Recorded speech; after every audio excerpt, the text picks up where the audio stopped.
welcome back. Welcome to Warptorio Grande finale. Anyway, this video will have it all. Sushi, spaghetti, an occasional neat build, heck even a train maybe, megabases, mini bases, bots, belts, did I mention there may be a train? Pure mechanical madness, sushi belts with the ability to unclog themselves without using the circuit network or even a single wire. What? Color-coded signs inserters. Yes, this includes burner inserter military signs. Whatever the heck this is. UPS dropping giant biter battles, finally installing an actual biter defense, achieving world peace. Wait, what is the biter defense for then? And 3 hours of doing this.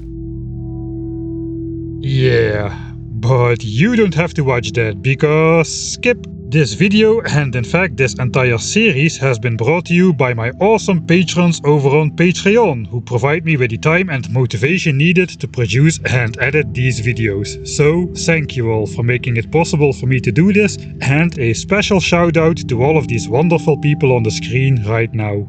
Thank you. We started out on this planet all this time ago, but before we could do much here, we were brutally booted off of its surface after just 20 minutes. Well, after warping through all 7 dimensions, we tried our shot at staying at Warp Zone 8 for as long as we could, until the black hole biter biomass threatened to slow down time into a quasi-static progression. That led us into being woefully underprepared to make the final warp back to our home planet. But nevertheless, we pulled through, discovering the technology of 3D printing on the way, which fittingly allows us to warp stuff into existence. Last time, we finally started taking our sweet revenge on the biters, taking out all the easy candy nearby our base, and meanwhile all of the poorly protected small and medium-sized nests are gone, leaving us with only the behemoth big boys left to fight. And if all goes well, we'll finish off by building a Warptorio-worthy endgame megabase. All the warping around with the broken warp reactor has formed a warp rift in my brain. Editing Mike has had just about enough of playing Mike's quirks, and he's trying to take over, intending to show him how it's done by claiming half of the factory floor for himself. We'll be ending up with a schizophrenic, dual-minded base which will hopefully produce a 4-digit signs per minute on both halves of the base independently from one another. But before we can even get to the building part, it is first time to take care of the real biter problem on this planet.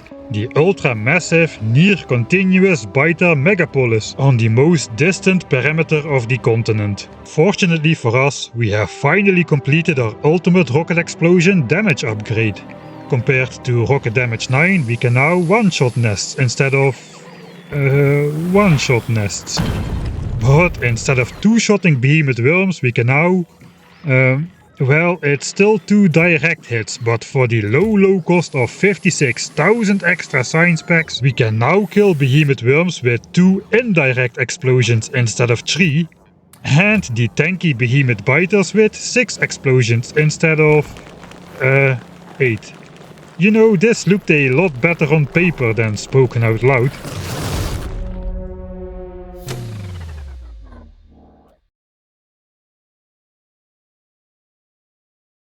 But first, let's have some fun. We have just finished clearing the last of the easier biter bases in the sickest part of the pollution blob, which means we'll have a little bit of time before the warp platform will be swarming in biters again.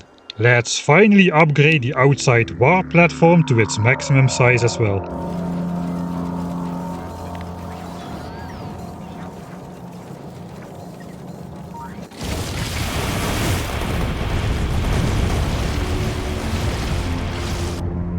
Besides the first size upgrade, which was mandatory to be able to unlock the 3 other warp floors, I have deliberately avoided upgrading the warp platform size while warping around from planet to planet, because any biters present on the platform at the time of warping out warp along to the next planet with us. And because by the time we needed to warp out each warp zone, our warp platform was swarming in high evolution big biters, I wanted to bring as few of those tanky bastards with us to each new planet, as they will often not despawn after arriving, but seek refuge at a nearby biter nest instead. This could have led to an unexpected and unpleasant encounter of the big biter kind whenever I would go out unprotected to place my miner platforms. Anyway, this is the final platform size in all its glory, and indeed it has grown so large that those weird distant turret outposts now have become connected to the platform. While we will fight the final fight of endurance, we will keep on researching techs on our way to complete the entire technology tree in preparation for our final base. Also, as we've already finished research of all technologies which unlock shiny goodies which can be found in loot chests, we will finally start collecting the loot from all the loot chests scattered around the map. I've gone ahead and emptied out my entire inventory for the occasion, so we can keep track of all our newfound treasures. Like these wooden and iron chests. Off to a great start, I guess. Well, there's a lot of loot chests on the map, so let's not take this as ominous foreshadowing, but instead count on the law of large numbers to kick in. 8 steam engines, copper wire and a heap of stone.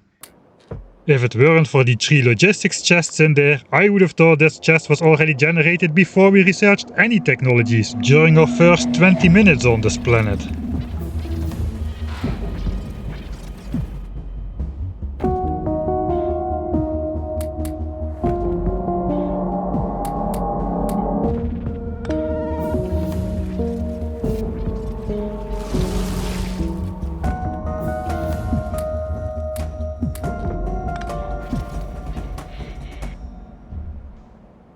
We temporarily switched on the warp radar again to get an updated scan of the situation,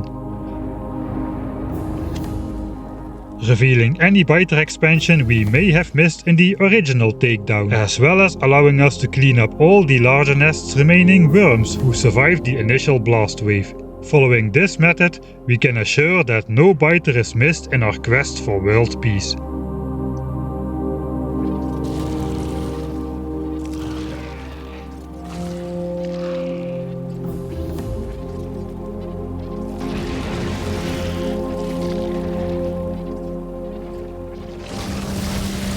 We first set our eyes on clearing the northeastern peninsula and quickly take down all the easier biter bases protected by non-behemoth worms.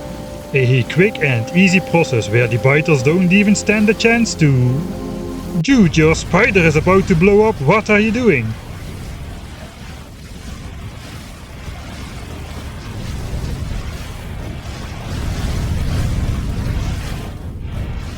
Right, like I said, we don't get into any danger at all, and after being fairly rewarded with this amazing loot chest,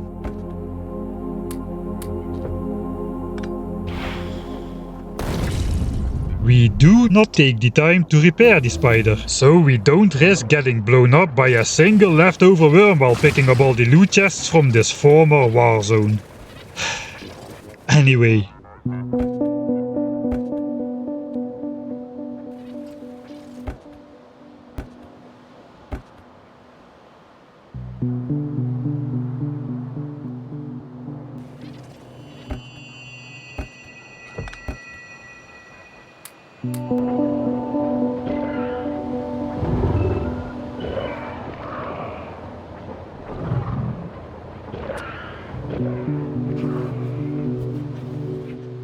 Anyway, somehow we again don't get punished and eventually collect all the loot chests in the cleared eastern hemisphere.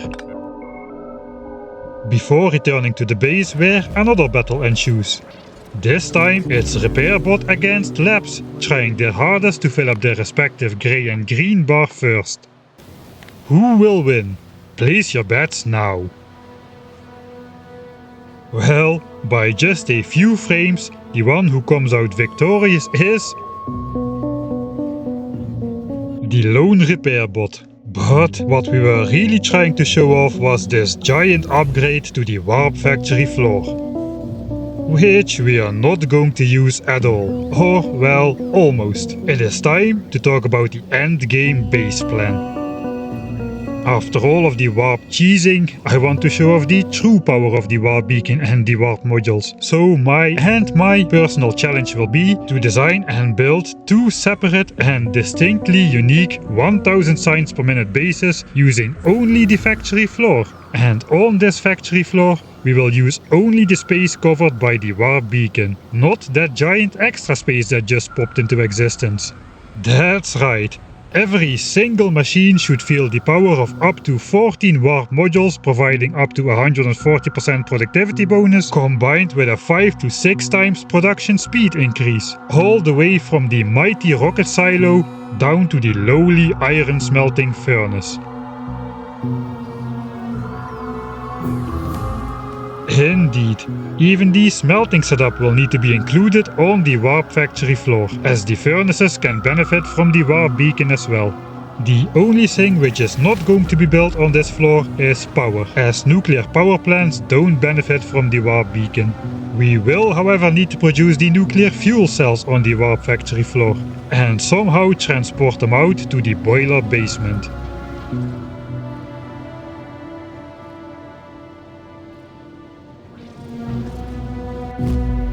If my calculations are correct, we should be able to provide all the resources for over 2000 signs per minute from just the 12 belts coming in at the center of the factory floor. Each of the 2 separate bases will have exclusive access to either the north or the south side of the factory floor, which includes exclusive access to 1 set of 6 resource chests, where exactly 2 belts of iron, 2 belts of copper, 1 belt of stone and 1 belt of coal coming in should be able to fulfill each base's entire resource requirements. To reiterate, except for 1 pipe each for oil and water, we will use these 12 belts and these 12 belts only to take in all the resources we will need for the entire base. And to put that into perspective, a fully moduled 2000 signs per minute megabase in vanilla needs over 10 times the amount of resources and vast amounts of land and infrastructure to achieve the same signs per minute figure.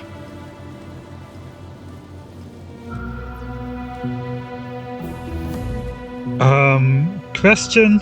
If you are not going to be using those 4 giant extra floors, then why even research them? Well, you see, each of those 1000 space signs costing mega floors also adds a teeny tiny bit of connecting hallway to the factory floor, which is covered by the warp beacon, adding just a few extra tiles to our available workspace. A bit expensive perhaps, but nice.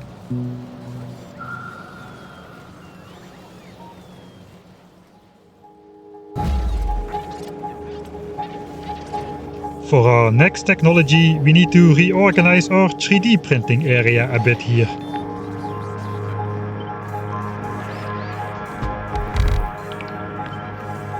As new warp entities will spawn in on these 4 hazard concrete corners. Yes indeed, this mod even has warp trains, or warp rails at least. We won't be using these to bring in additional resources. I am fully set on my 12 center belts idea now, but we might just use this warp rail here to transport out something.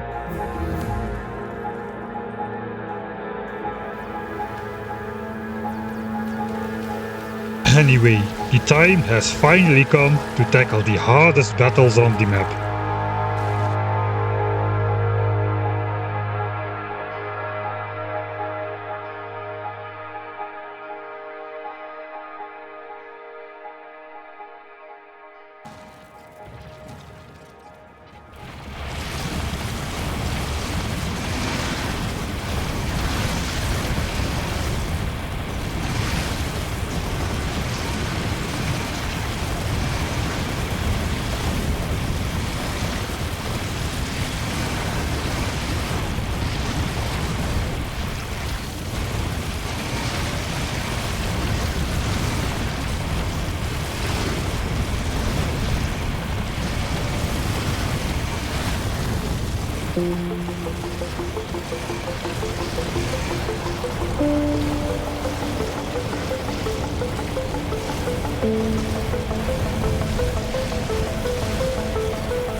Well, I thought the battle might at least get a little tricky in these far out regions where the behemoth worms are king, but the Warp Strider is simply just too tanky. Ironically, the hardest part about combat excellently reflects the hardest part of the regular Warptorio experience.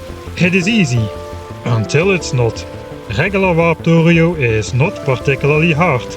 I mean, you literally have a reset biters button available from the very start of the game. Avoiding any bad biter situation is as simple as clicking a button to warp away. The hard part is actually remembering to keep an eye on the biter situation and prepare for a timely warp out, instead of getting lost in underground base design paralysis and all of a sudden the alerts start beeping, you're being overrun real fast and you're far from ready to warp away.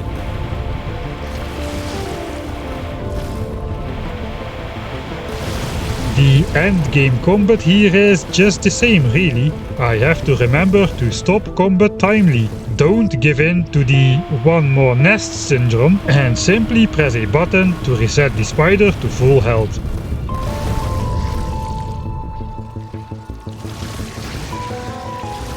The hard part for me is trying to not to deliberately let the spider's health bar drop as close to zero as possible out of sheer overconfidence, laziness or plain boredom from several hours of clearing biters on end.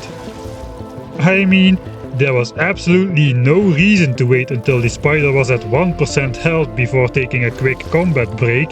Simply repairing the spider before the scene even started, when it was still at 2500 hit points, would have been simple enough, but no.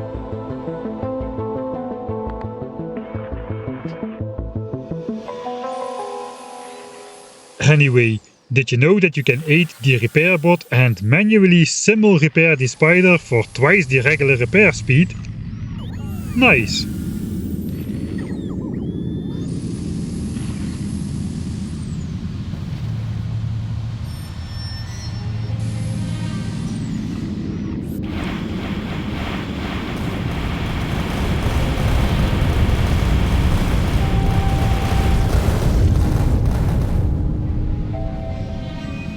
And then we run completely out of repair packs in the middle of nowhere. Predictably, I'm too lazy to walk back to the base to get some new ones, and too OCD to take resources from my inventory, because my inventory is under strict quarantine, keeping track of the loot chest rewards. Instead, we make the potential mistake of putting our shields back in to absorb at least some of the damage, at the risk of leaving the extra legs without power if the batteries die again.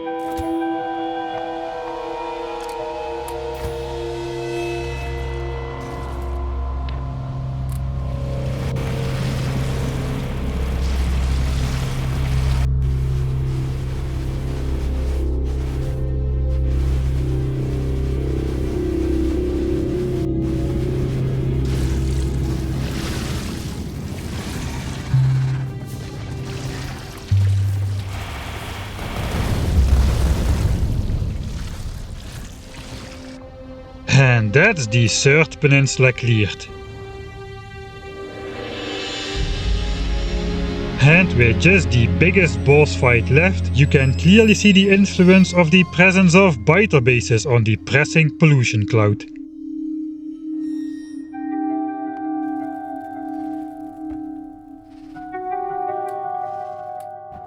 We update the map again using the warp radar, which reveals literal hundreds of worms still survived, and we even miss the occasional biter base here and there. Well, they may make new expansions from those, but it's not like they can really hide their expansions anywhere with the warp radar technology we possess. But anyway, clearing up all those leftovers is gonna be a pain.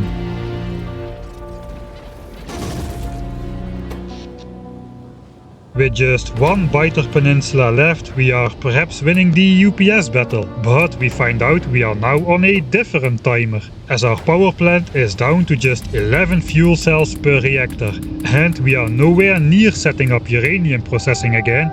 We aren't even mining any of the stuff yet.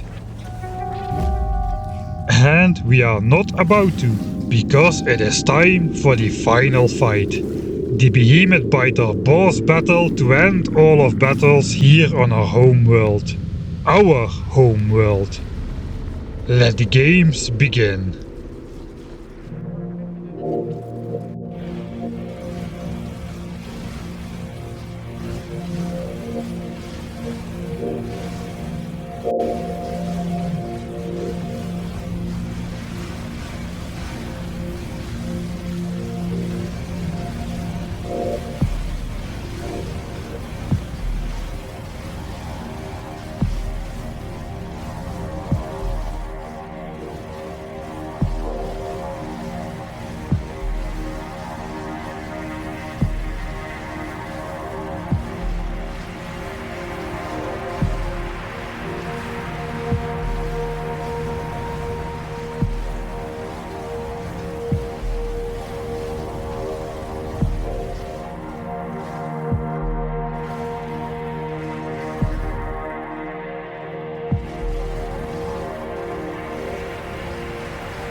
And that is the final biter base down.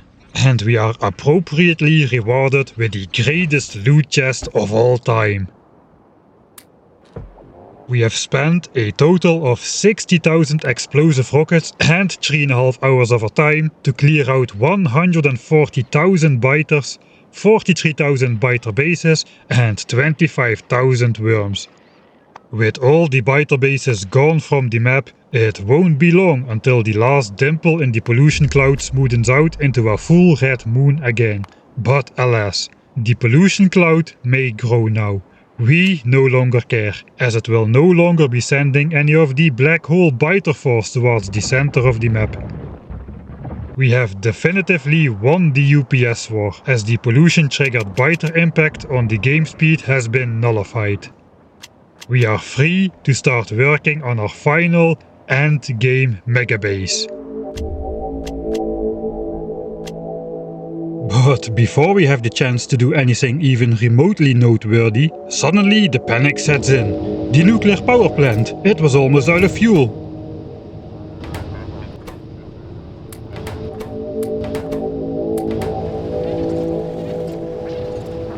And indeed, a quick check learns us that we haven't even got one fuel cell per reactor left. I have 0 shiny green rocks left in stock and only a couple handfuls of raw uranium ore. But instead of hurrying out in a rush to set up uranium mining again, we use the power of the warp moduled warp beacon once again to get a decent chance to obtain a shiny green rock from the little ore that we have.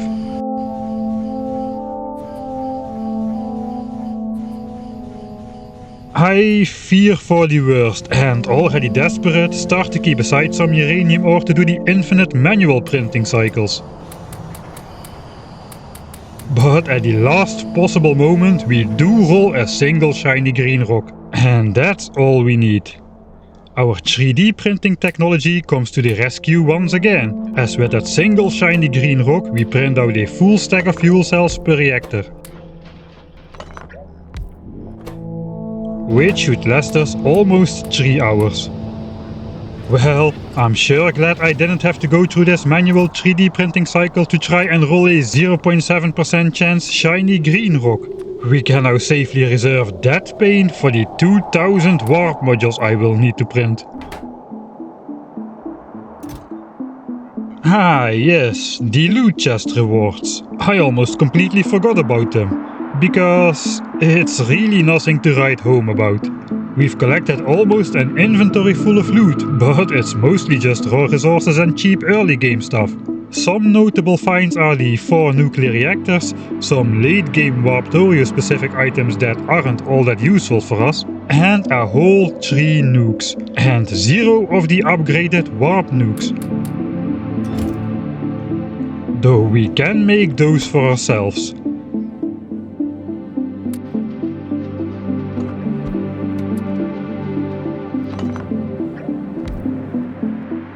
Let me quickly demonstrate their uses in an alternate dimension.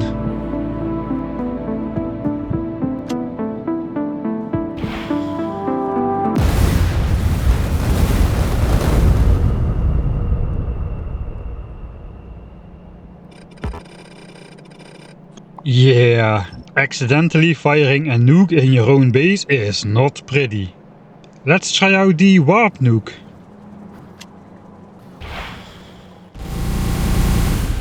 Zero damage to your own structures. On the biters, however,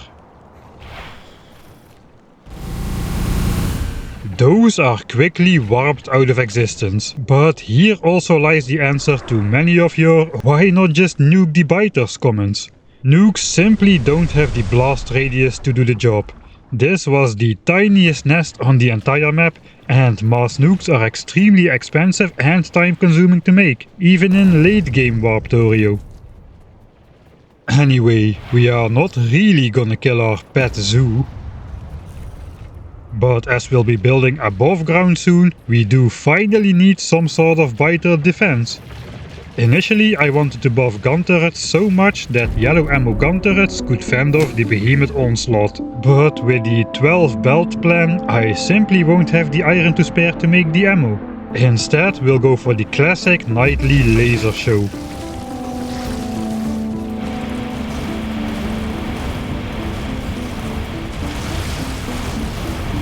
But I imagine there will be some fierce protests against the installation process. Let's see how it goes.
Nice!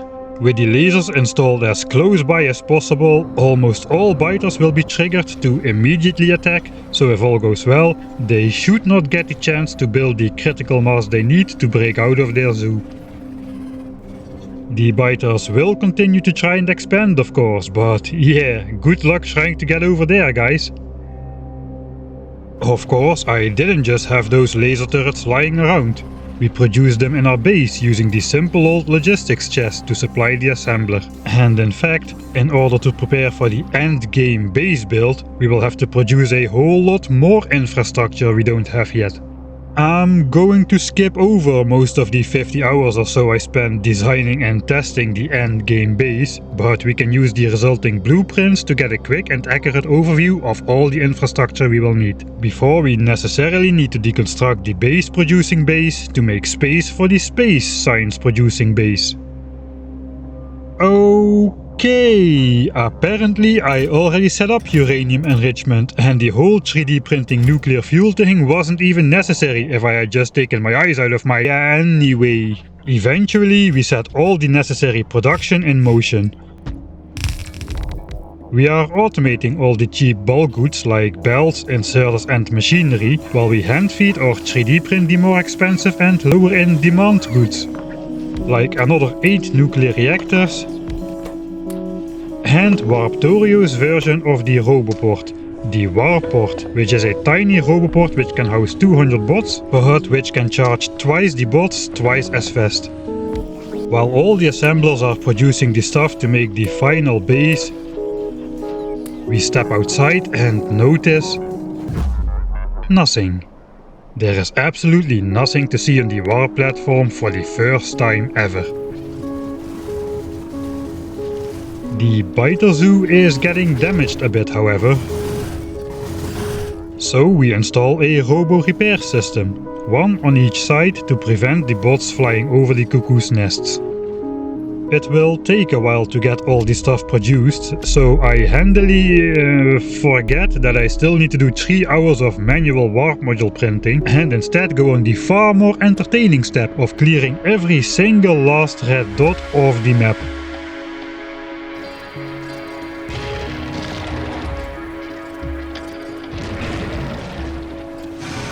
How did this work again with this traveling salesman problem? I reckon in this case the fastest solution is probably gonna be to just start clicking and not give a dang about optimal routing.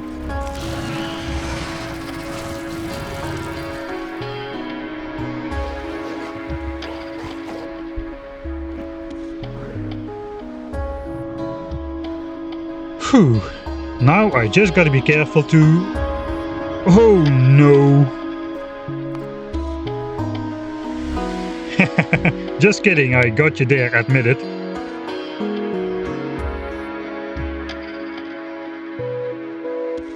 Eventually we have taken down every single worm left standing, except for one. It is the return of little Johnny at last, and it took me so long this playthrough to find him that he's all grown up now.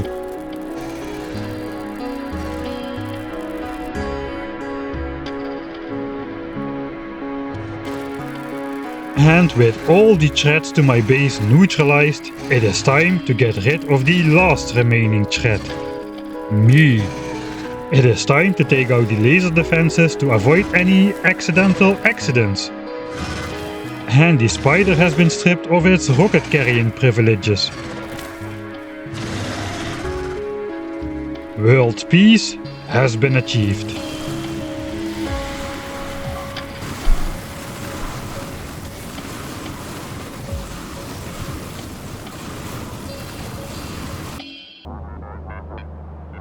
Well, at least we have wasted enough time to complete all of the major production for the endgame base.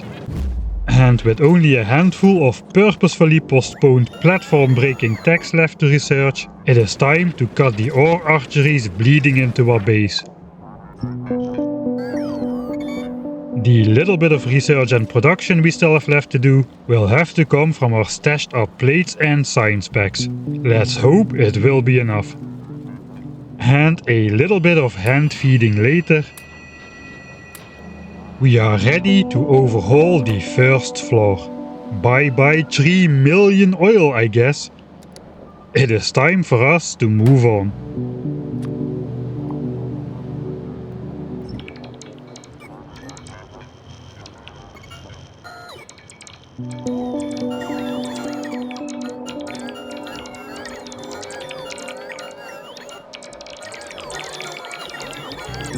Yeah, I slightly changed my warp armor loadout for these projects.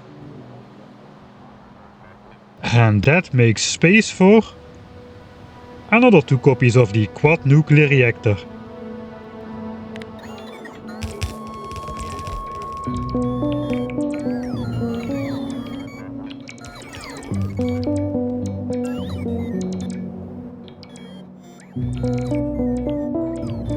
This quad reactor should be able to provide the gigawatt and a half that our MegaBase is gonna need, with hopefully a little bit left over for our Biter Zoo laser show.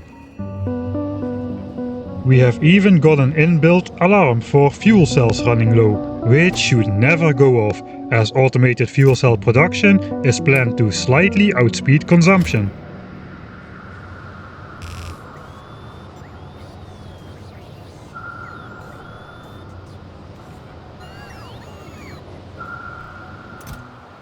Next up is the harvester floor. This floor actually gets a downgrade, as there will be nothing here except a couple of belts to connect our mining platforms to the factory.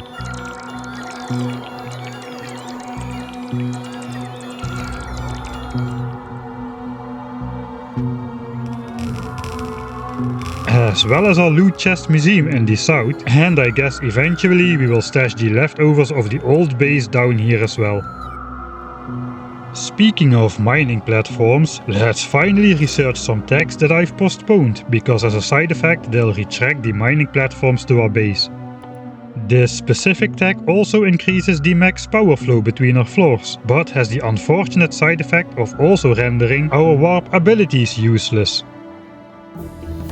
The power consumption of the warp raider and such is directly tied to the magnitude of that maximum power flow between floors and the resulting internal accumulator size, which makes it near impossible to rescan the surface from this point on. So with the double reactor duplicated, we temporarily had the power to spare again to do one final raider scan, before rendering the raider into retirement for the rest of the game. We cannot risk power interruptions to our laser zoo.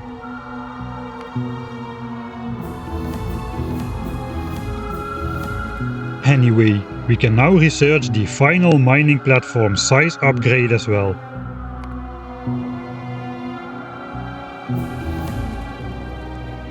And rebuild the platforms.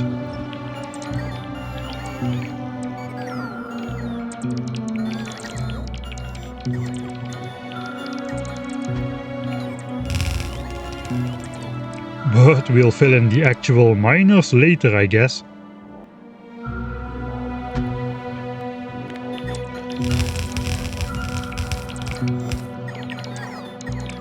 And with that, we start researching the final non-infinite technology in the game, which in turn triggers this base's final rocket launch.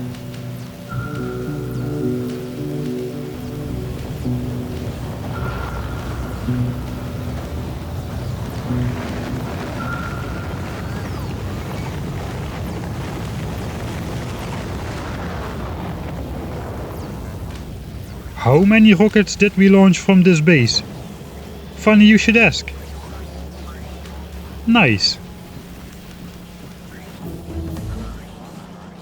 After carefully considering if we truly have produced every last little element of our final factory floor master blueprint, we are ready to deconstruct the entire factory floor as well.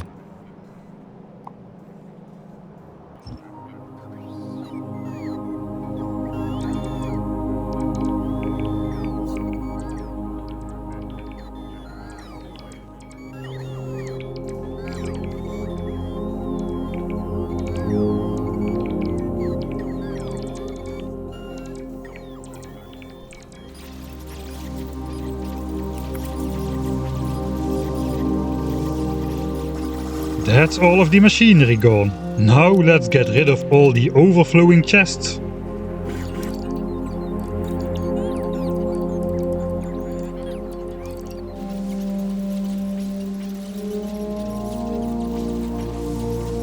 Whoa, that's taking quite a while. Welcome to another episode of Factory Hoarders, I guess.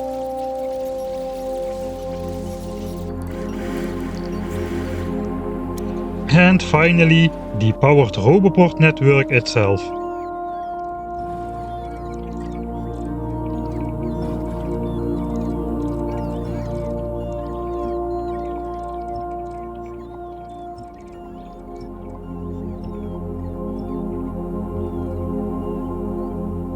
And just like that, the factory floor is as empty again as the day it spawned in. We've got a blank canvas to work with once again. As mentioned, we will use these 12 chests and these 12 chests only to bring in 4 belts of iron, 4 belts of copper, 2 belts of coal, 2 belts of stone and 1 belt of uranium ore. So let's head up and out on our now totally safe warp platform so we can scout the best locations for resource combinations. For the first time ever, we will be able to use the 6 above ground resource intakes on the warp platform. And 4 of those belts can be brought in remotely through the good old warp tele.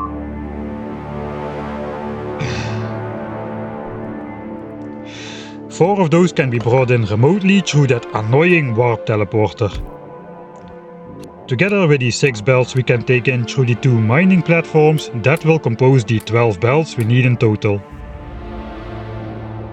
After scouring the map, I find 2 good resource spots in the south which have a variety of resources nearby each other. But I end up building the west harvester in the east. This is the eastiest harvester to hook up. 2 belts of iron from the mining platform itself, and the 3rd belt will bring in stone from a nearby patch.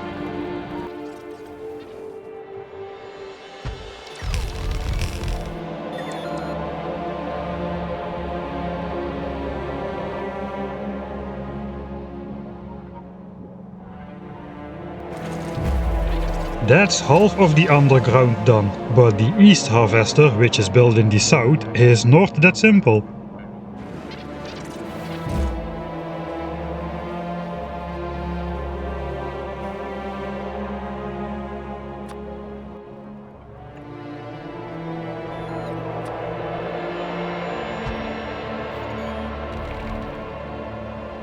Next to mining 2 belts of copper directly and fully dedicating the 3rd belt to coal mostly, we also need to connect an oil field and a water source.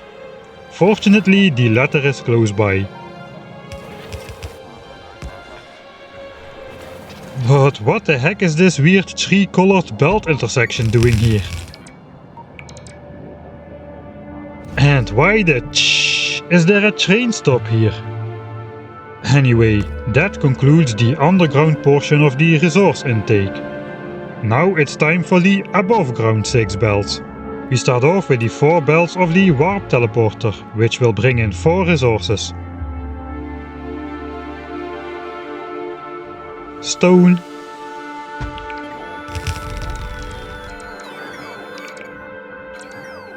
coal,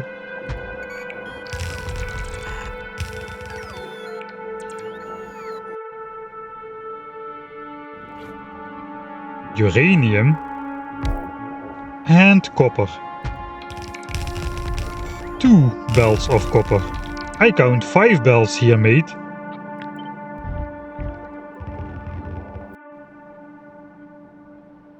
But yep, there it is. Another one of those weird tricolor belt mergers. And what is that pipe doing here? Anyway, let's zip through the teleporter without the spider as it doesn't want to go and put down the belts on the warp platform.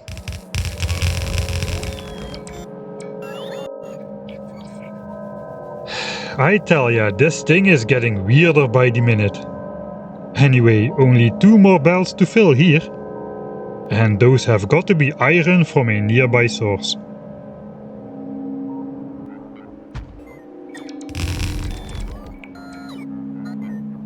And that should be all the resources we will need for the base taken care of. Theoretically, I should be able to paste playing mics and editing mics individual 1k signs per minute bases in a single combined blueprint, and if they did their job well, everything should just work.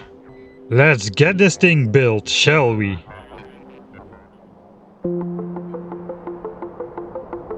Wait, aren't we forgetting something?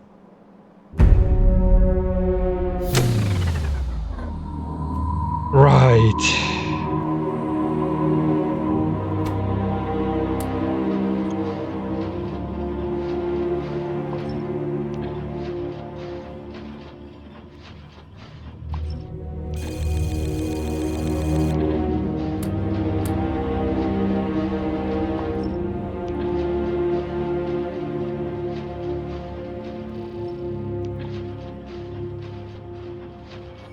Hours later.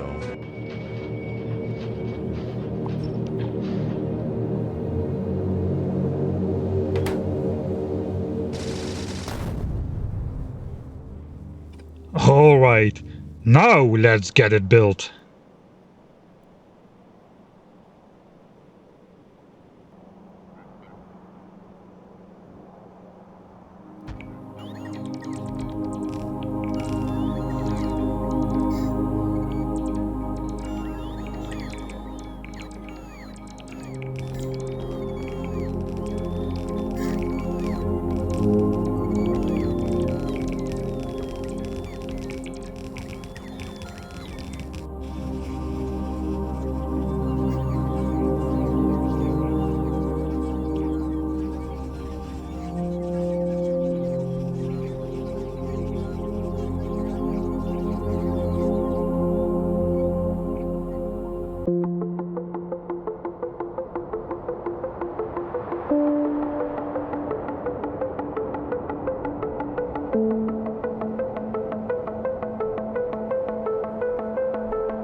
Alright, that's a sweet looking base, but I have some trouble understanding what this base is based on. There's that sweet symmetric southern section, which seems to be supplied by bots, but for some reason the orange logistic bot area doesn't seem to cover the entire base, especially in that section containing the worst spaghetti ever cooked. That must be built by that noob editing mic, right? Anyway, he's such a noob that he even forgot to cover his logistics ore chest with the bot network. And what even is that uranium build? Ugh. Alright, I understand there are some things to clear up, but everything is better explained when the base is operational. So, let's turn this thing on.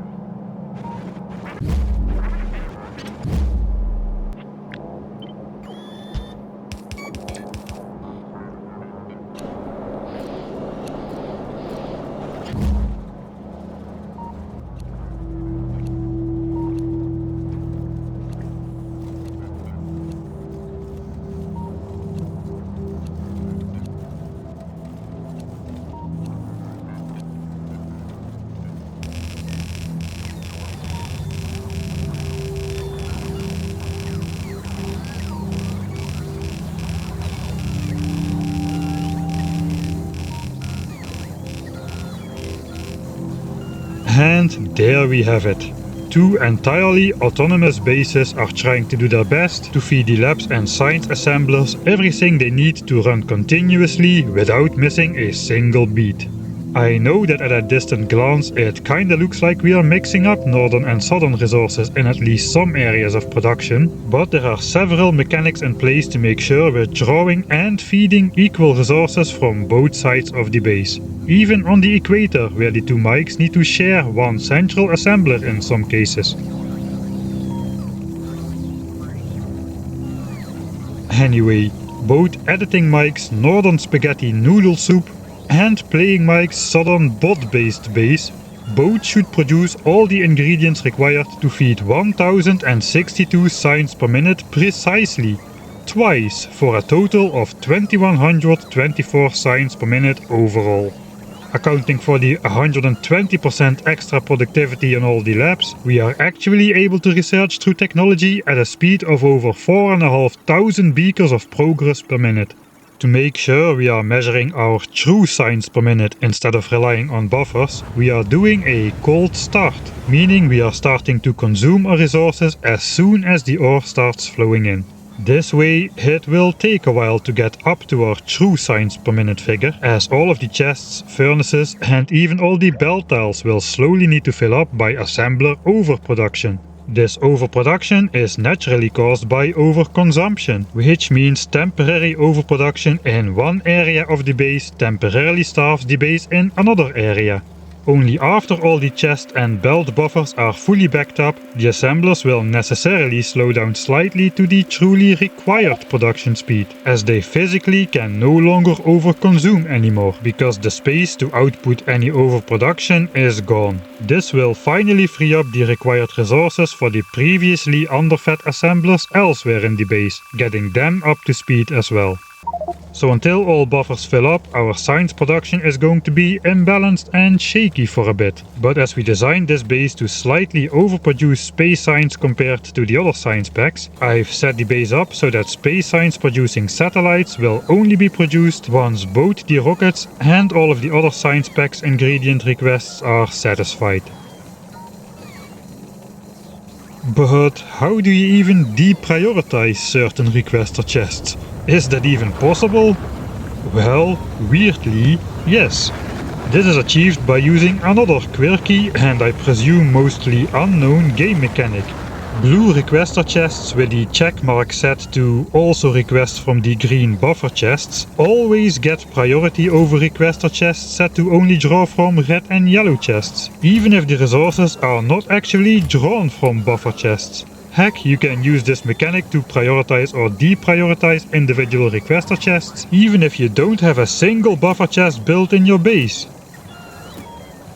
Anyway, another option to start off the base would be to let all the internal buffer chests fill up first. This would get us a nice 2k signs per minute figure from the start.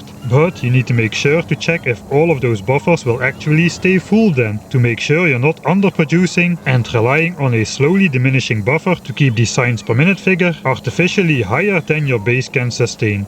The former method makes for a less nice startup graph, but makes it easier to visually prove that the base is actually capable of producing the set signs per minute figure. So we are going with the messy start. I even keep military science production going even though we are not consuming any, by stashing the science packs in a bunch of buffer chests below the base.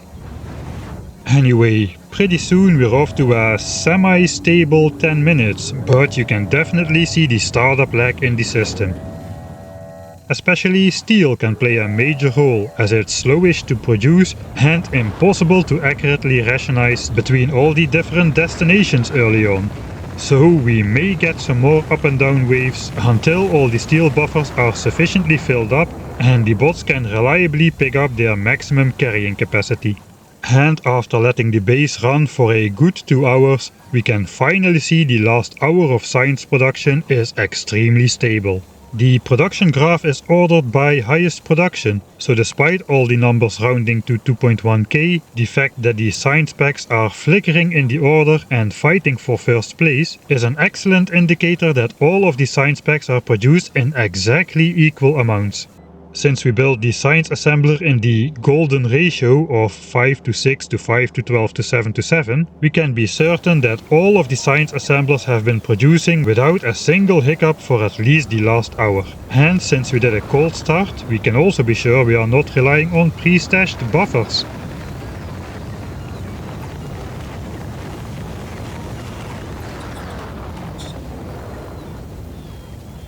I will soon hand over the mic to Live Mike to explain all the cool, intricate parts of this base, like color-coded science inserters, mechanical madness sushi belts, the equator machine row with equalized belt bot feeding and more. But first, let me officially declare victory in Warptorio.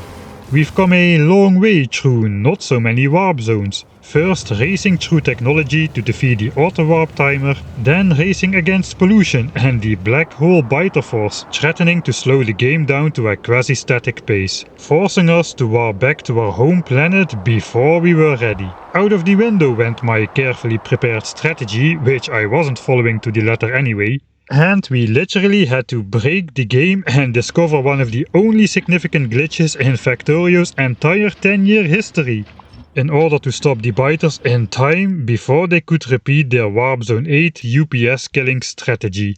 But once we had the tools, we kicked the biters off our continent with relative ease. Before embarking on our final quest to build a Warptorio-worthy MegaBase using exclusively the area under the warp beacon for the entire factory.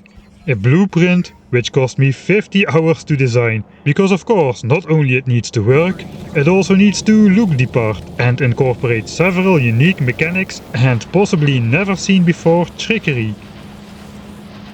So, as you can imagine, Live Mike by now is dying to walk you through all the intricate and interesting designs of this base. Take it away, Live Mike!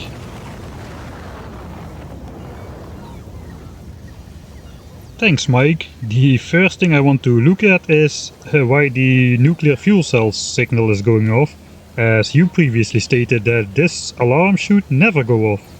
So I guess let's go to the basement. And we are indeed completely out of fuel cells, that is bad. Okay, we do have plenty of fuel cells. I just never set the train to automatic mode. Alright, I guess let's ride this train then and see what it does.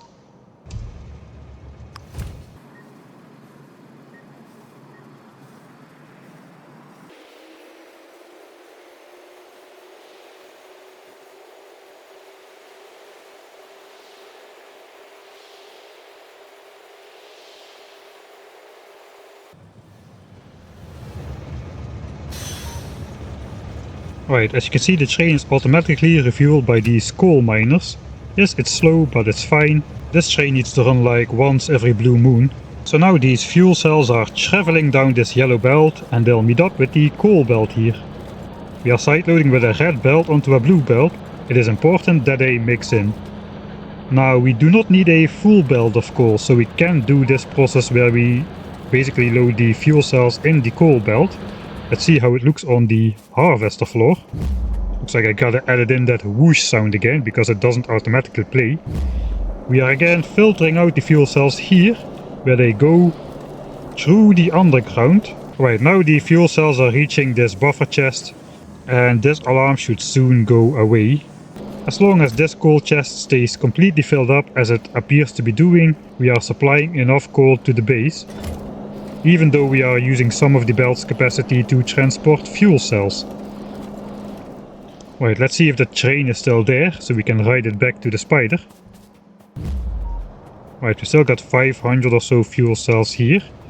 The unloading speed is purposefully slow, so that we don't oversaturate the belt and enough coal is guaranteed to flow into the base. So I'll just sit here and wait until the train is emptied and then we'll drive back to the base in the night.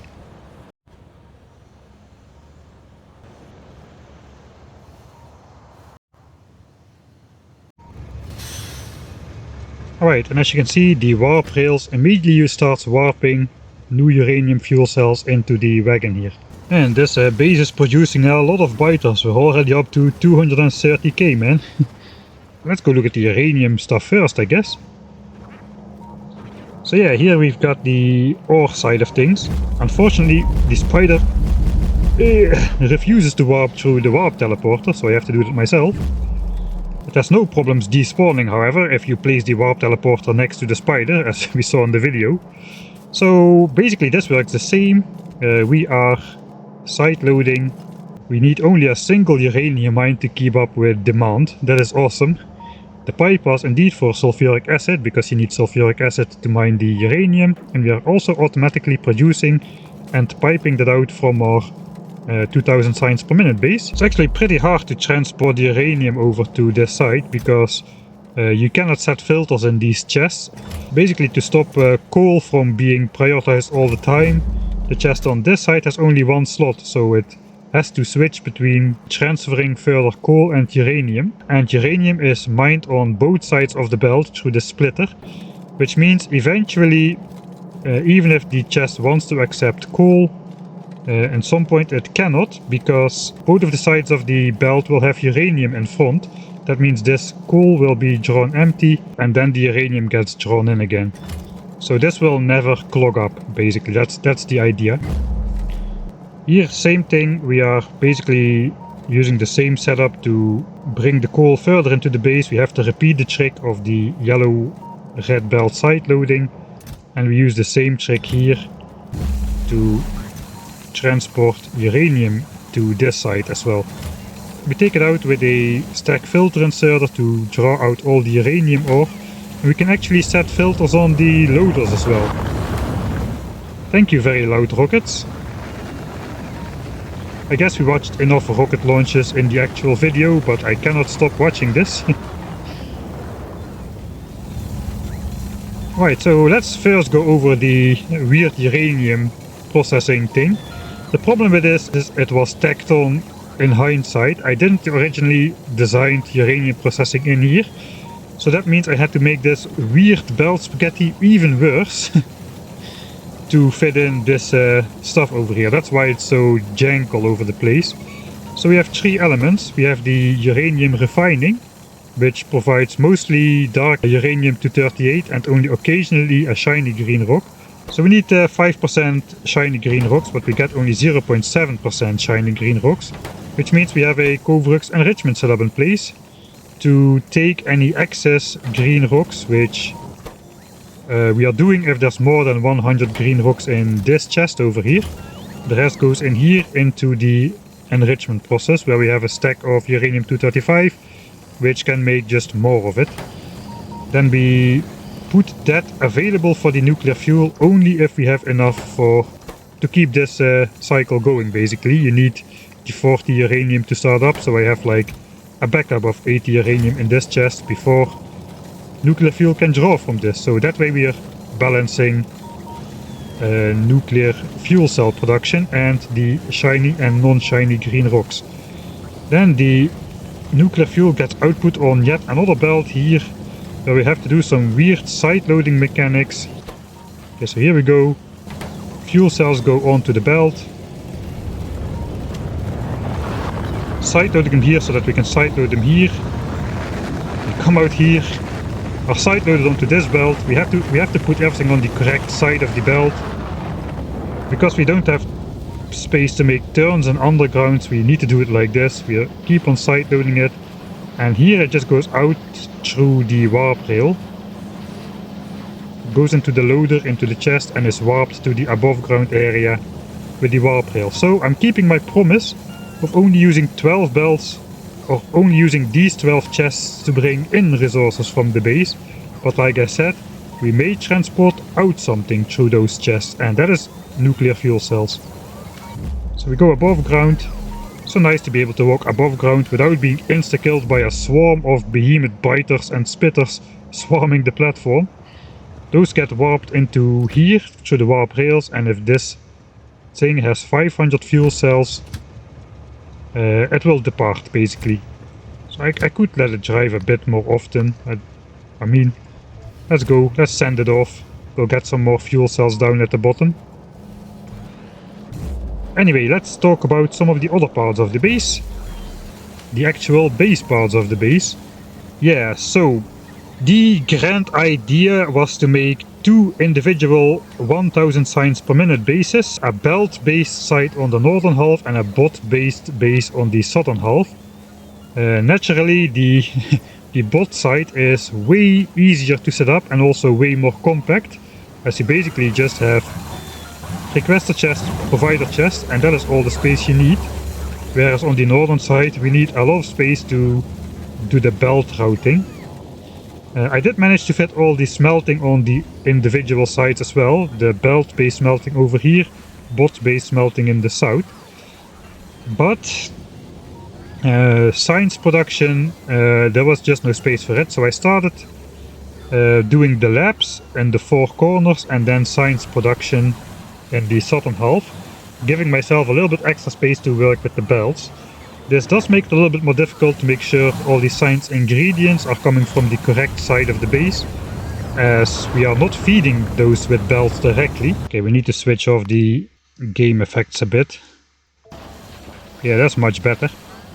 Okay, so it's a little bit hard to get the correct ratio of ingredients from both the bot side and the belt side, as we are not directly feeding science assemblers with belts. And we're doing the distribution of science to the labs with bots completely. But everything up to the science pack ingredients is divided over both sides of the base. Let's take a look at green science, I guess. We have belts and inserters for that. We have like a dedicated smelter set up with the correct amount of furnaces to provide the correct amount of iron for belts and inserters here. We are requesting 600 iron plates from the bot network, which is smelted in these furnaces over here. And we are also having a 600 iron plate buffer on the north side, which is smelted in furnaces over here, coming from the northern side. And then here comes the trickery. So if I take out the belts, you can see these inserters will always swing at exactly the same time. There will be never a moment when only one inserter swings. And we do that by using 2 different wire networks. Basically, this inserter is set to wait to input 8 plates into the belt assembler until it reaches 8 belts or more in this buffer chest here. So it will never insert less than 8 plates. So every swing will be guaranteed 8 plates, because if there's less than 8 plates in the chest, it simply doesn't take them. And then this inserter, which is supplied from the bot side, also has a stack size as 8. It also reads a signal of 8, and this just reads the hand contents of this inserter. So whenever this inserter takes 8 plates, this inserter will read that that other inserter is inputting 8 plates, and it will also input 8 plates. And that way we can get a completely equalized resource intake from both sides of the base.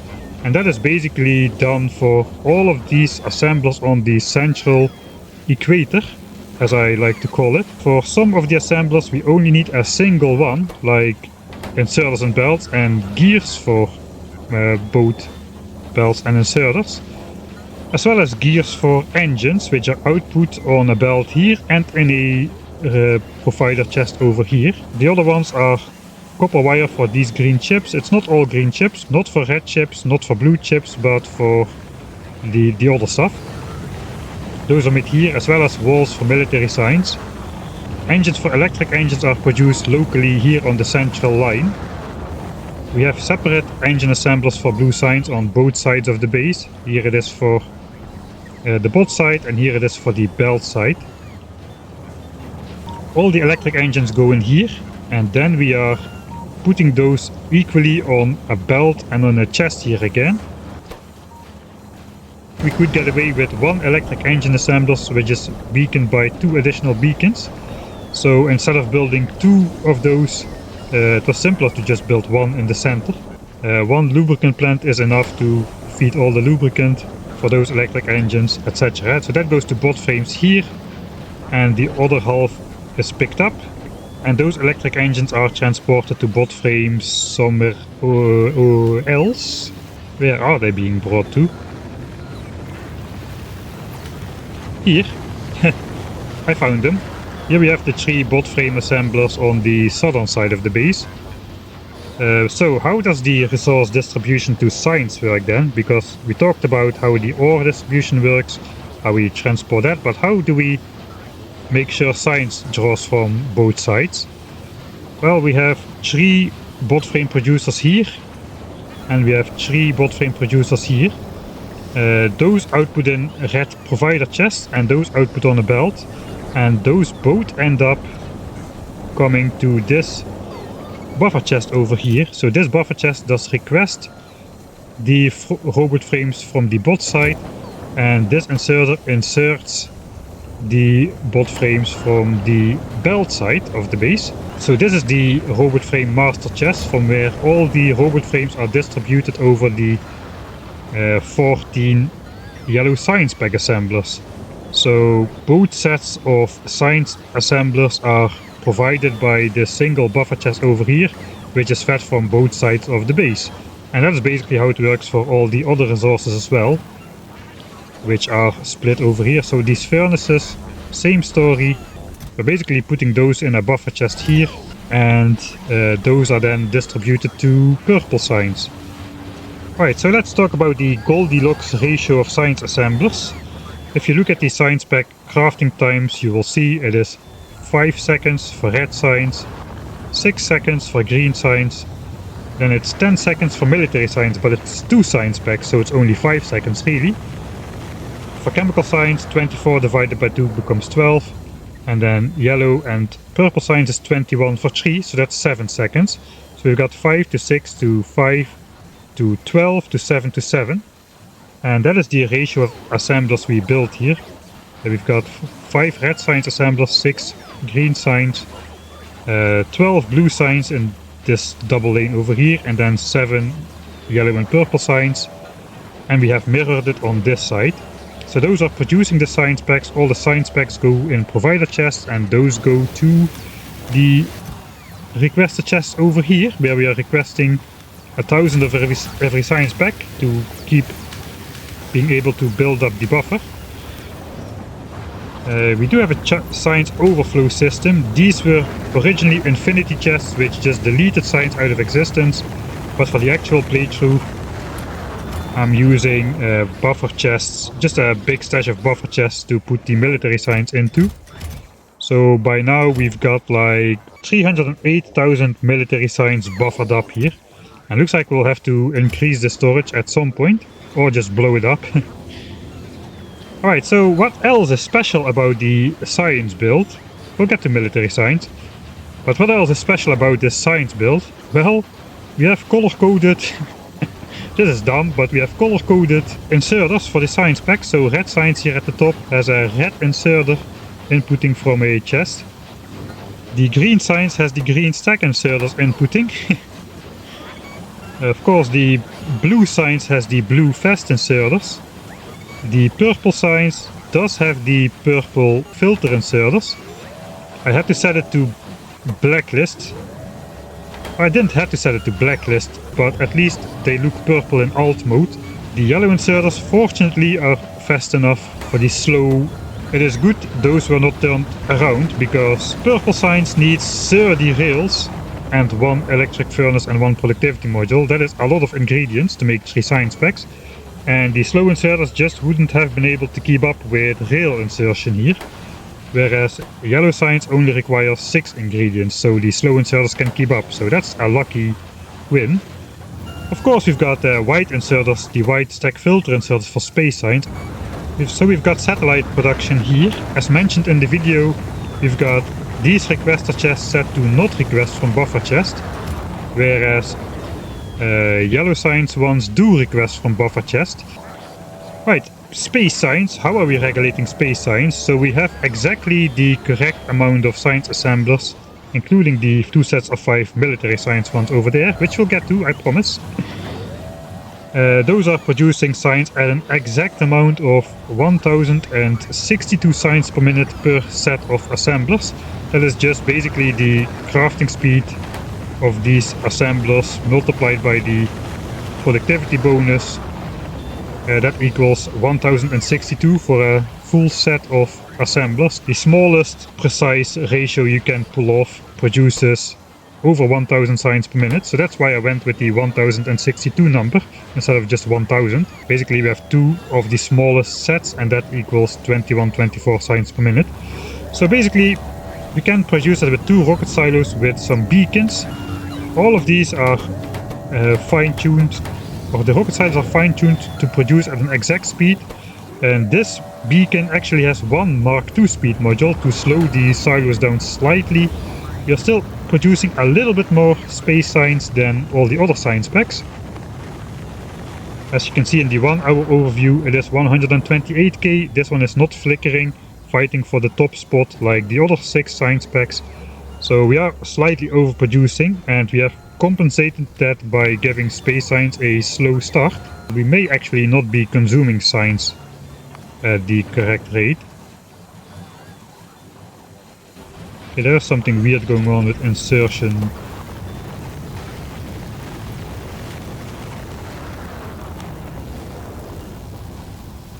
No, we are good. Oh, I don't know why signs consumption is wavy.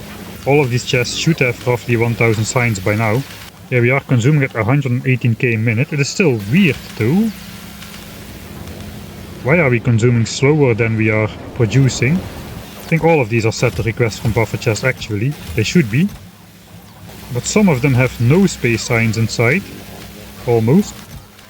Like this one. It does request from buffer chests, but it has only 9. Whereas these are full with 1000. Okay, so I guess that's where the issue lies. So these labs are now idle for a little bit until they get some space signs. That is where the wavy pattern is coming from. This wavy pattern. That should eventually get ironed out as soon as all of these 1000 signs requests are fully satisfied. But we're up to 900 in these chests over here. So once those exceed 1000, they will request space signs less often than these chests of where 3 labs are fed from. And those will finally get brought over the correct amount of space signs as well.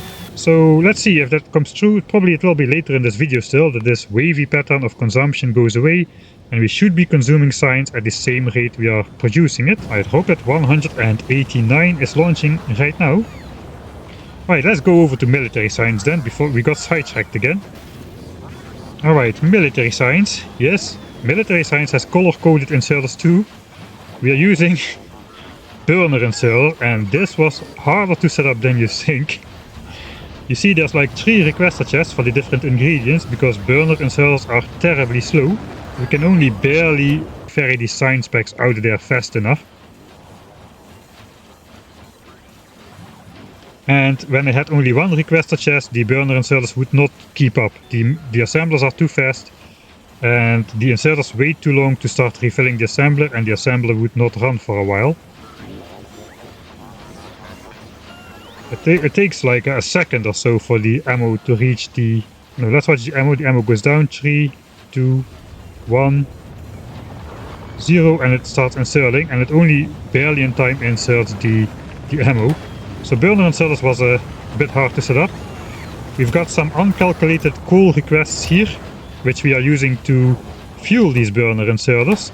Of course also by burner inserters. At least these can fuel themselves from the chest.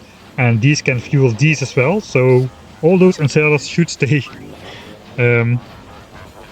should stay powered, so to say, powered by coal. And that all for military signs, which we are not even using, so yeah. Alright, that's the labs and all the sign specs. Now we can get into the actual cool builds. I will tell you right now that of the 50 hours of development time, I think roughly 10 hours was playtesting and ironing out the mistakes at the end. The first 10 hours or so were Excel planning and calculating a whole spreadsheet, because you cannot use like Kirk McDonald's calculator for this, because, well, you're not dealing with productivity modules and you're not dealing with 4 of them, you're dealing with 14 warp modules. So I just made it in Excel by myself, and that's where I found out I could do it with 12 belts of resources only. 2000 signs per minute, and I could still do it if I use the ideal ratio of signs assemblers, 2124 signs per minute. Still fits barely within 12 chests of resources, like 3.9 blue belts of iron and copper, and something in that order of magnitude. So that's 20 of the 50 hours justified. I think the bot side took like 4 or 5 hours to plan out. I did that at the very end. I first did the belt side, because if the belt side is impossible, there's no use in making the bot side. But the belt side turned out to be possible. It took me like most of these 30 remaining hours to puzzle out the belt side here. So yeah, this part looks the worst, really. It looks better when all the belts are filled up a bit, but with all the belts empty, it just looks like a very noobish mess. But this is one of those portions of spaghetti. I guess I don't want to stick feathers up my own butt, but this is the best spaghetti I ever cooked. It is the worst and the best spaghetti at the same time. You have to deal with so many things, like inserter's priority to draw off the near side of the belt, which could lead to the left side of the belt getting unclogged or clogged up, and then not all of the ore goes through. And there are so many problems with this. I don't even want to talk about all of them. Like here, we have to do weird stuff like side loading this copper on an underground belt, so this inserter is fast enough to fill this chest, so we can produce copper wire fast enough. If this is a straight belt, this does not work. There is just so many weird mechanics. Here is also, especially for rails, that is visible. We even had to put extra stone and extra steel on this long-handed inserter, which inputs only one extra to make this assembler ever so slightly fast enough to be able to keep up with rail demand. By now we are keeping up. Okay, we even have a beacon here. Everything has been fine-tuned to the extreme fewest overproduction as possible here. So here we have steel smelting. The weird steel smeltery from the earlier base makes its return, with one iron furnace going into 2 steel smelteries, and even then we have iron overproduction because of the 120% productivity bonus. So we got steel smelting here. Here we got like copper smelting, and we can produce full belts of copper with only 6 furnaces as opposed to like 13 in the base game. And those belts of copper go to low density structures over here. I guess we can look at the plastics. Plastics is very weird indeed. We've got coal coming out with that mixed uranium chest, that's weird already. But then the coal flows to the left. We are just picking off coal for the grenades, which is the only other purpose for coal. And then the rest we side load on this blue belt over here, where it goes to plastics. And we output plastics on the same belt. The coal is, however, is not blocked from going on this belt, so it is just mixing in with the plastic, as you can clearly see. That is very ugly. But then the coal goes out over here. We are filtering out the coal again. The plastic continues on. The coal is side loaded on this belt and goes back to the input side, where it is prioritized due to the natural organization of these belts. We are side loading the coal which is incoming from the miners onto the existing belt, which means whatever is on the existing belt gets prioritized. And that way, this is like the easier mechanical sushi belt, you could say. It's not really sushi, but it still has multiple ingredients going uncontrolled on a belt, and it is being sorted out in the end without clogging up. Even if this clogged up entirely, it would still unclog itself. We've got a more difficult and intricate sushi belt in the base, which we'll talk about soon. But this is one weird system here. Also, you may notice this weirdly beaconed oil refinery. As it just so turns out, we can precisely not produce enough oil with only one oil refinery fully beaconed, plus the war beacon adding to it. This thing is going ridiculously fast. And we've got a ridiculous bonus on this as well, 130%. So this produces all the heavy and light oil for lubricant and rocket fuel, and the rest is just cracked down to petroleum gas. But we are just a couple drops short of being able to sustain all oil production with this one. which is why we've got also a basic oil production plant on this side of the base, which helps out whenever we are in need of petroleum gas.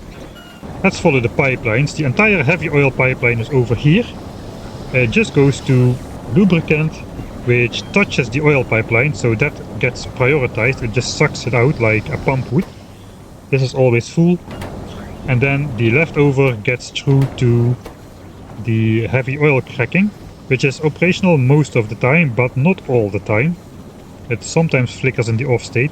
Again, all of these are precisely beaconed to the exact number of beacons they need to have.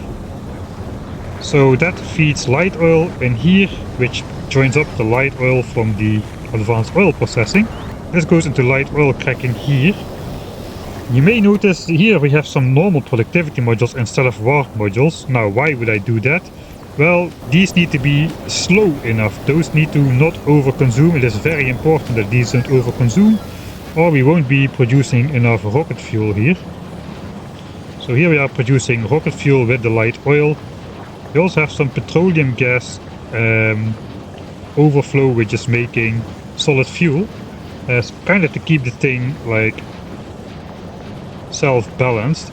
Initially I thought it is more efficient to make solid fuel out of petroleum gas, because while you need 20 petroleum gas and only 10 light oil to make solid fuel, you can break down 10 light oil into 26 petroleum gas. So basically 10 light oil turns into 26 petroleum gas, which is more than 20 petroleum gas.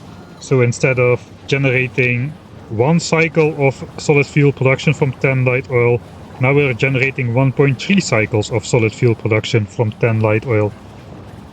So that's why we have petroleum gas here. I keep being confused if this recipe is more efficient or not. But I think it is now at this point in time. Alright, so that goes into the rocket fuel. Rocket fuel gets put on a belt together with the low density structures, and that goes to a division system similar to the ones we already talked about, somewhere over here next to the warp beacon. So we got rocket fuel and low density structures being drawn from here. Now comes the fun part. Here we have rocket control units. We are both requesting them from the pod side as well as feeding them with the belt side. As you can see, this belt is actually horribly clogged up right now. Oh no, what is wrong here? Well, nothing. This is intended to be like this, believe it or not. We are filtering out the produced rocket control units here, and even if it backs up, this belt can still unclog itself somehow. How are we doing that? We are not using a single wire. This is a mechanical sushi belt. No wire conditions are used, no belts are had, no inserters are wired up. This is pure mechanical madness. So what are we doing? We're basically slowing down the infusion of blue chips and speed modules on this belt, which are the two ingredients for the rocket control unit. We are slowing that down. So the blue belt, which is thrice as fast as a yellow belt, so the yellow belt, which is thrice as slow as a blue belt, is side loading this blue belt, which means this side of the blue belt is 2/3 full. That means that there will always be space to outsert rocket control units on the belt between those gaps in the supply belt.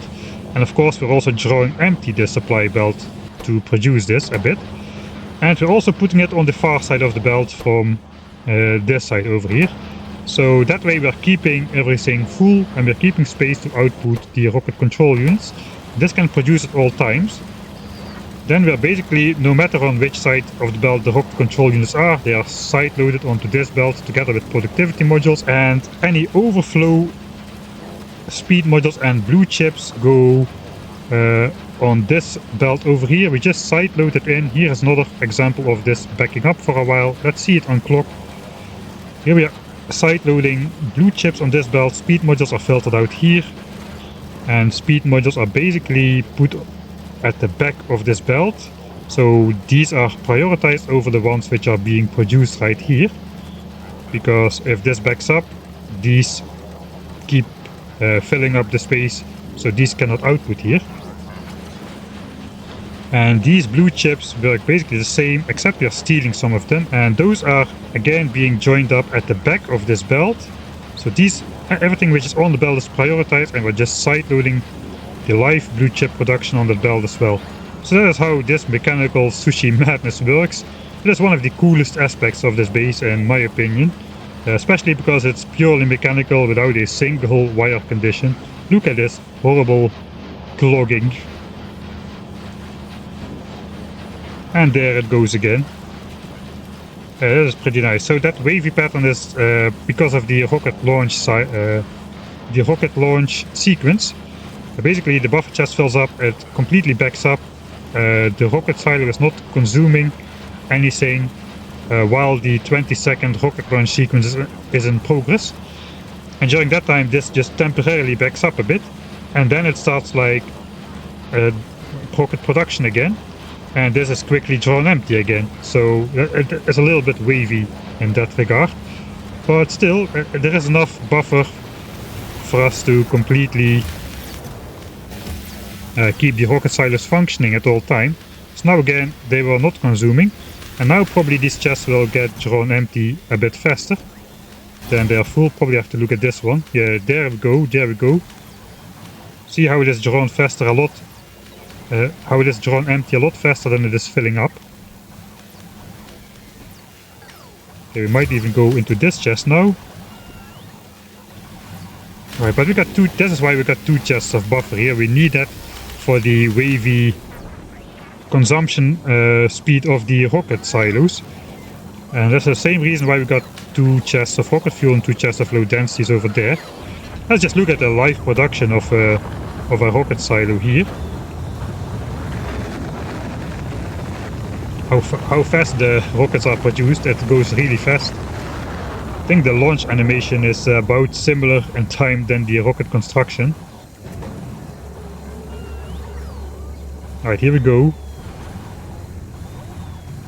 That is a speedy rocket construction.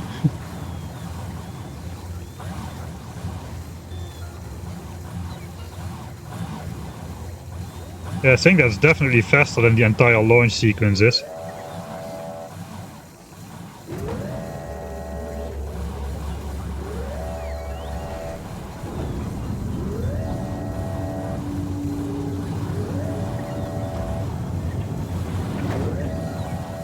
Yeah, that definitely takes more time. So yeah, we are really consuming all of this in a big bulk consumption rush, and then waiting again. Basically hurry up and wait. And then we go again. You have to wait for the silo to close, and then these guys will pop into action again. So I started out doing the labs and the science area, just to see the scale of assemblers, if it would fit. I laid out all the assemblers required in this area over here, and then I just pasted them on here, just to see the amount of assemblers I would need, and just to get an idea of it, if it would fit. For bots the answer was yes, but for belts the answer was unclear, since belt routing takes a ton of space. We've really got like all three colors of belts mixing up, and doing like some cursed belt weaving here and there, where like red undergrounds and blue undergrounds cross each other. We've got belts spanning the literal void over here. All kinds of weird stuff. I think I did oil after science, because I first thought I could get away with one oil refinery, but it turned out I exactly could not. So that was where the second one, mirrored on the other side, comes in. And then we did rocket fuel in this corner. It just seemed like a good corner to do it. Just stash the pipeworks away. It is one of the only things which is not delivered by bots, obviously, because the recipe is simply light oil or petroleum gas for the solid fuel, which is directly inserted. No bots or belts are going to be used for that. So this is basically the same, except here we output the rocket fuel in provider chests, whereas on the belt side we obviously output it on a belt, and then it joins with low density structures over here. See, this was hard. This was very hard to figure out, but not that interesting to talk about. Like our weird green chip compression mechanisms here.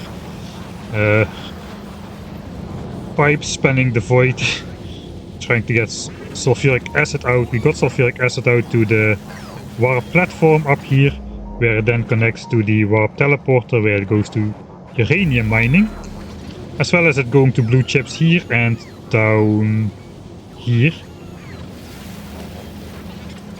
Red chips, technically we could feed all 12 red chip assemblers with one copper wire assembler, but that was just too hard to set up. Man, there are so many details to talk about.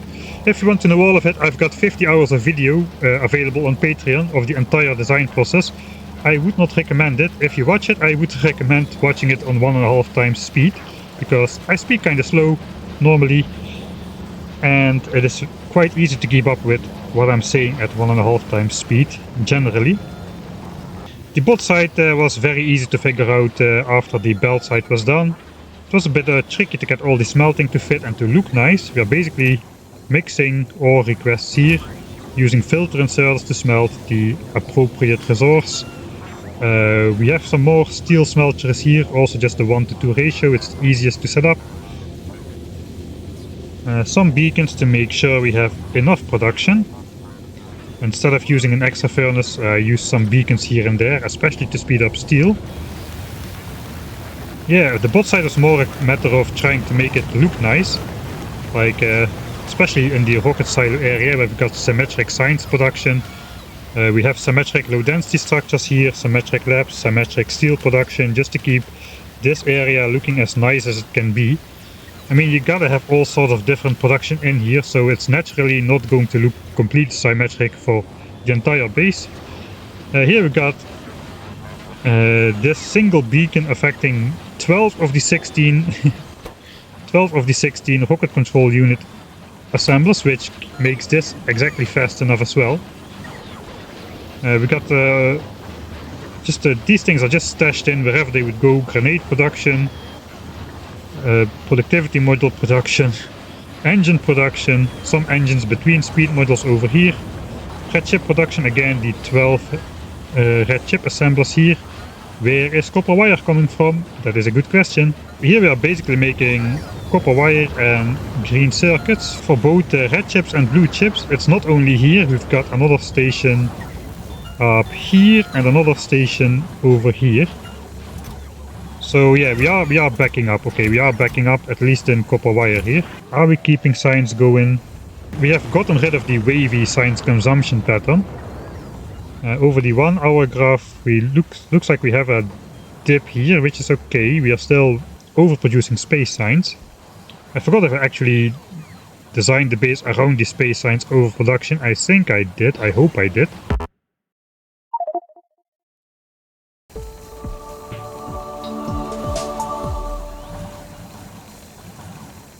I think that's mostly it. Everything has been talked about. On the other floors, we've got the belts incoming, we've got the fuel cells being mixed in here. Let's see if the train already went again. Yeah, this fuel cell chest is slightly fuller than the last time we checked it. So we are producing 660 in the last hour and consume only 300. So we have a sizable overproduction. Alright, we are using the full 1.6 gigawatts we produce here in waves. At times it's slightly higher when the rockets are launching, and at times it's slightly lower. It is very important that we have a little bit extra power for the laser zoo, because the base gets priority over the lasers in Warptorio. I noticed, at least when using these warp abilities, I just starve my lasers of power and the biters just immediately break out, so this cannot really be interrupted for 1 second. Fortunately, we have like an internal accumulator in Warptorio which holds all the energy. Here we've got the loot chest museum, including these turrets, which I wanted to use for the laser zoo, but well, then it wouldn't have been a laser zoo, I guess. I don't have the iron to spare to make the ammo, unfortunately. It would be cool. Yellow ammo turrets with severely buffed projectile damage. We can research a lot of these levels. We could have researched up to level 15 by now, it appears. Wait, I didn't talk about these chests yet. We have a very carefully set roboport network in place, which does cover the southern chests, but exactly does not cover these northern chests over here. As well as I tried to keep the bots from flying over this area as much as possible for the visual effect of the belt area. Unfortunately, because of these laps here, the bots will still fly to the northern section.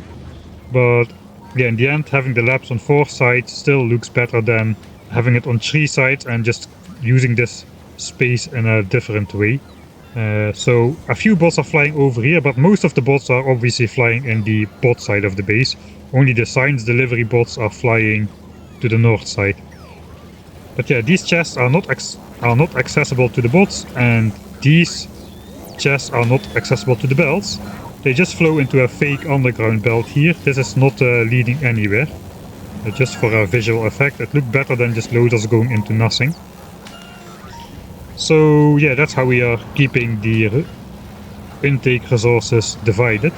So yeah, 12 miners can now fill a blue belt, even without levels of mining productivity. I didn't research a single infinite level. It's all the 3 levels which we had. Of course, plus the warp mining productivity. We've got 25 levels of warp mining productivity research, which are just as powerful as the vanilla ones, at a much lower cost. Alright, so that's it, I guess. That is the entire Warptorio playthrough and the entire Warptorio base explained, I think. I hope I didn't miss anything. Yeah, what a playthrough this was, man. Holy moly. I didn't think when I started this it would take me a full year almost to produce this series. I think it took on the same order of magnitude of time like the Ultimate Death World challenge I did. So yeah, I hope you enjoyed this series. I will be releasing a supercut of this one as well. Supercuts always are nice to watch the entire story in one go, with a lot less advertisement in between and whatnot. And it also seems to be recommended to a different audience if you do supercuts, like the long form videos compared to the weekly, I wish, episodes. These take so much time to make, man. Anyway, I hope you enjoyed the series. If you really enjoy what I do, consider supporting me on Patreon. This is my full-time gig since the beginning of 2024. My entire income is content creation. Anyway, don't feel pressured into it. Only do it if you have the disposable income to spare. So if you're a student, that probably excludes you. That's fine. I just want to say it's fine if you don't support me, but if you have the disposable income and you enjoy my content, then you can consider. This was awkward. I hate talking about this stuff, man. Anyway, I hope you enjoyed the entire Warptorio saga, and I hopefully will see you next time.